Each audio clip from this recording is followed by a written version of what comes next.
حضرت عبداللہ بن عمر رضی اللہ تعالیٰ عنہ نبی کریم صلی اللہ علیہ وآلہ وسلم کا فرمان عالی شان نقل کرتے ہیں کہ اسلام کی بنیاد 5 ستونوں پر ہے۔ سب سے اول لا الہ الا اللہ محمد رسول اللہ کی گواہی دینا، یعنی اس بات کا اقرار کرنا کہ اللہ کے سوا کوئی معبود نہیں اور محمد صلی اللہ علیہ وآلہ وسلم اس کے بندے اور رسول ہیں۔ اس کے بعد نماز کا قائم کرنا، زکوٰۃ ادا کرنا، حج کرنا، رمضان المبارک کے روزے رکھنا، یہ پانچوں چیزیں ایمان کے بڑے اصول اور اہم ارکان ہیں۔ نبی پاک صلی اللہ علیہ وآلہ وسلم نے اس پاک حدیث میں بطور مثال کے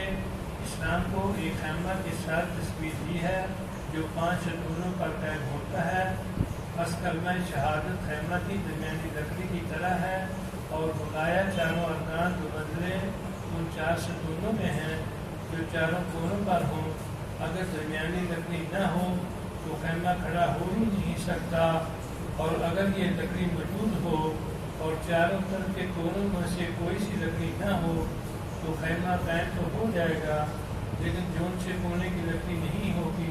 وہ جانب ناقص اور گری ہوئی ہوگی۔ اس بات ارشاد کے بعد اب ہم لوگوں کو اپنی حالت پر خود ہی غور کر لینا چاہیے کہ اسلام کے اس خیمہ کو ہم نے کس درجہ تک قائم رکھا ہے اور اسلام کا کون سا رکن ایسا ہے جس کو ہم نے پورے طور پر سنبھال رکھا ہے۔ اسلام کی یہ 5 ارکان نہایت اہم ہیں، حتیٰ کہ اسلام کی بنیاد انہیں کو قرار دیا گیا ہے،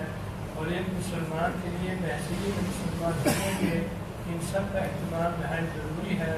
مگر ایمان کے بعد سب سے اہم چیز نماز ہے۔ حضرت عبداللہ بن مسعود رضی اللہ تعالیٰ عنہ کہتے ہیں کہ میں نے حضور پاک صلی اللہ علیہ وآلہ وسلم سے دریافت کیا کہ اللہ تعالیٰ شانوں کے یہاں سب سے زیادہ محبوب عمل کون سا ہے؟ ارشاد فرمایا کہ نماز۔